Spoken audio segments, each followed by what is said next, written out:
protecting your privacy one tablet at a time. It's time for Ajazz Tech.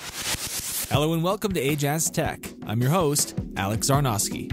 I'd like to remind you that Ajazz Tech is part of Ajazz Networks. Please be sure to visit AjazzNetworks.com for all of our latest shows and blogs, including Cinema Clash, The Salinor Show, and Internet Amazings. It's past March 1st, Google's deadline for sharing the collected data about users and of its products. That doesn't mean you can't do something about it. There's a lot of buzz going around that this can be a very bad deal for Google account holders, regardless of the fact that almost everything you use on Google is free. Reason being, most tech articles are citing a story when AOL revealed private information of anonymous user number 4417749. But what was revealing was the anonymous user's search queries, which made her famously and easily identifiable. The user entered search terms that generated a mini profile about who she is. So the important thing you can do to protect your privacy. First, stop recording your web history. Visit google.com/history, sign in, and select Remove All Web History at the top of the page. Don't worry, this won't affect your bookmarks. The next step, from now on, don't Google yourself or anything that will easily identify you personally, such as your address or phone number. And, so you don't have to think about any of this, turn on private browsing when available, or sign out of your Google account before conducting a search. Adobe just launched Adobe Photoshop Touch for the iPad 2. Actually, it was released accidentally, prematurely worldwide, then pulled, then relaunched the following day. Either way, it's here and changing the way you edit photos. I've used a Wacom tablet to edit photos, I've used my hands in elementary school, I've even used a mouse, a touchpad, and now if you own an iPad 2, you can use your fingertips. Think about how nice it would be to be in the field with a client, snap a photo with your tablet, and show the client what you had in mind, all on an iPad in Photoshop Touch. I've seen some pretty great applications for photo manipulation on the iPad, but I really want to be working in layers and using curves to get just the right look for my project. I use Photoshop every day for work and have developed a very specific workflow.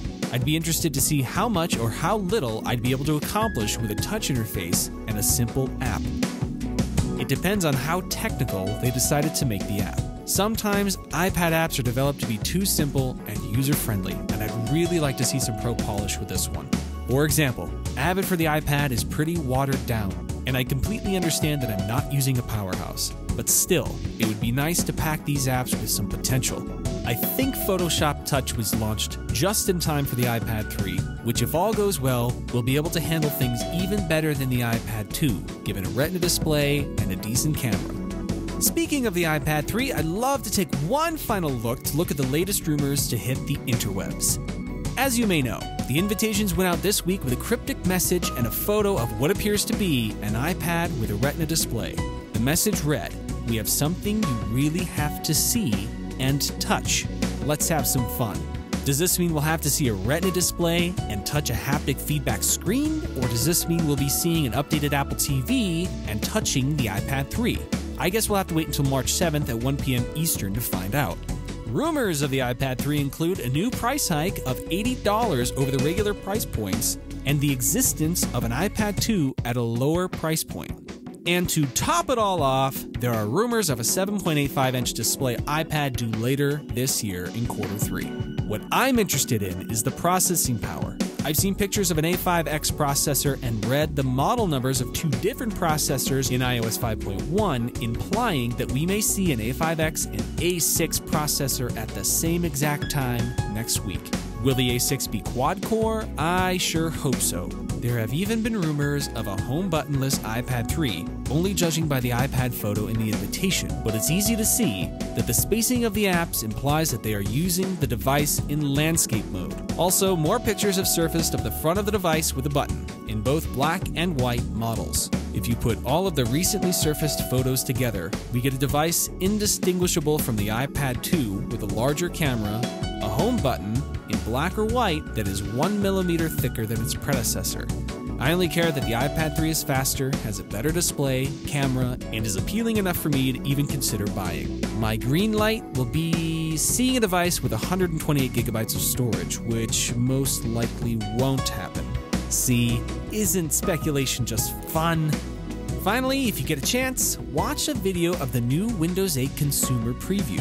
This is the version of Windows that we've all been waiting for. It's the biggest design change since Windows XP, and some may even say Windows 95. It completely transforms the main interface with Metro, a beautiful tiled wall of apps and widgets. Gone is the Start button and hidden is the Explorer. These items still exist, but Windows wants you to use Metro.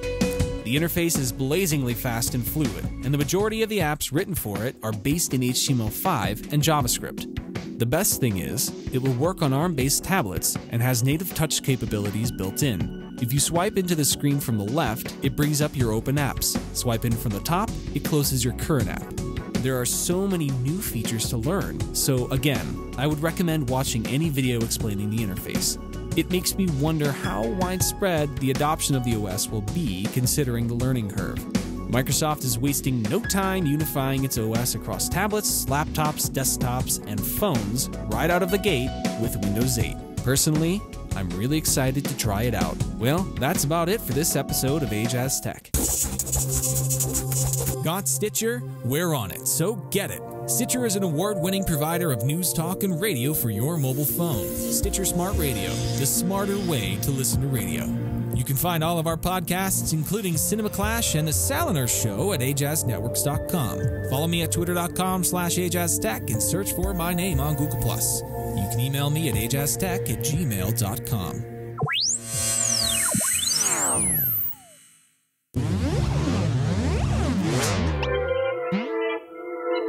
You can find this show and more at Ajazz Networks.